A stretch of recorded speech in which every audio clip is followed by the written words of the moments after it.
CSAT is important because if GS Paper 1 is the gate to getting the rank, CSAT is the key that enables the utilization of the gate. Even if you get highest marks in GS1, failure to clear CSAT will kill all your hopes of writing mains. In context of CSAT, why is CSAT difficult?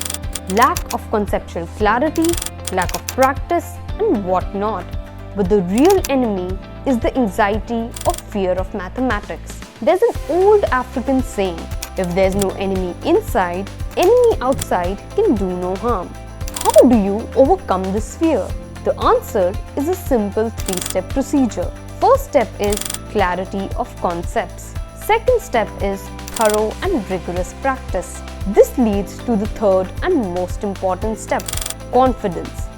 It is this confidence which will kill your fear or anxiety and enable you to excel in this exam. CSAT is not difficult. It just looks difficult. There are 4 factors that make it look difficult. First factor is concepts. In school days, if some concepts have not been explained well or not understood well, then it creates knowledge gaps. It is these gaps that create fear or repulsion towards mathematics. Second factor is knowledge. Particularly, not having mathematics after 10th class has resulted in long years of separation from mathematics. So a forced get-together created by CSAT definitely looks difficult. Third factor is practice. When it comes to mathematics, most students suffer from movie syndrome. Most students listen to the classes and after the class, they open the book only in the next class. They enjoy the classes like they're watching a movie. But mathematics needs consistent practice. You really have to walk the talk. Fourth factor is language phobia. There are some students whose exposure to English language is relatively lower. This creates difficulty in comprehending passages, questions, and statements. If all this were not enough, UPSC is making it tougher for students. This can be understood from 2 factors. First is weightage of segments. This can be seen from analysis of the trend of previous year papers. Second is the nature of questions, which can be seen from analysis of the questions. Detailed analysis will be done in the class.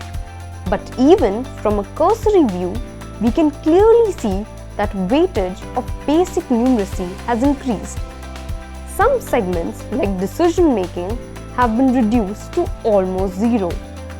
A strategy of giving equal focus to all the segments will not be best fit as per cost-benefit analysis.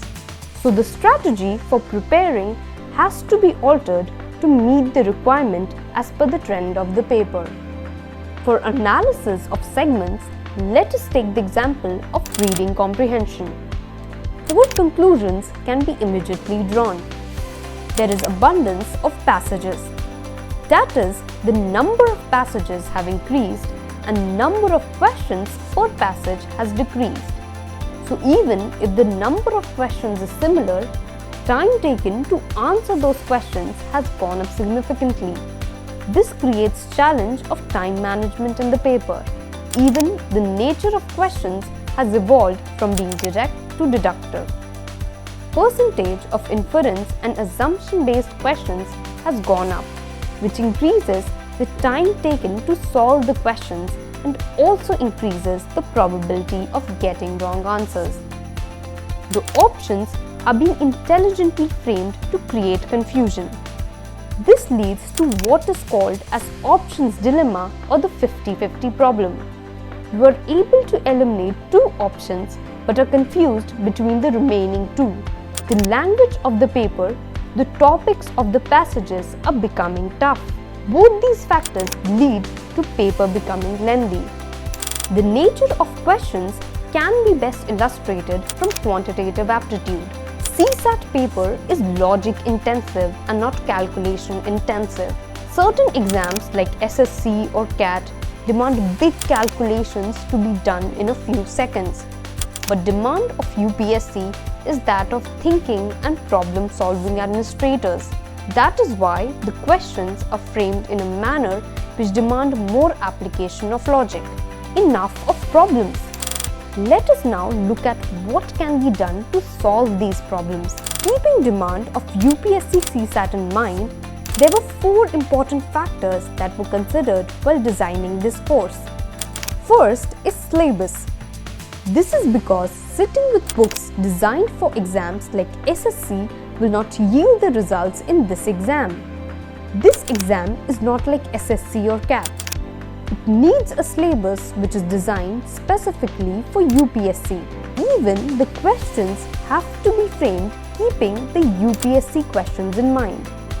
For example, we can categorize reading comprehension questions into database type questions, assumption-based questions and inference-based questions.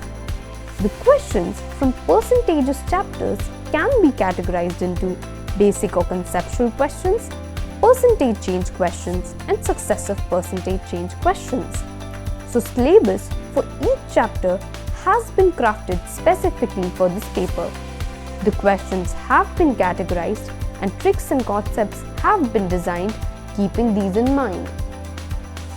Second factor is the methodology of teaching or pedagogy. The focus is on very basics of quant, making the concepts lucid and very simple, using illustrative learning to drive home the concepts, ensuring that complex concepts are covered early so that there is sufficient time to revise and practice, multiple revisions in the class, etc. As can be seen from the diagrams that every attempt is made to explain and not just dictate the concept. The third important factor is the 3 steps of problem solving. These are 3 crucial steps of solving any mathematical quantitative problem. Entire monolith of a complex problem is broken down to 3 fundamental steps. These steps are then explained, practiced and then applied to solve any problem. The next factor is 4 focus areas. Knowledge and practice of these focus areas in the CSAT paper will ensure that you can cover 60 to 80% of the problems.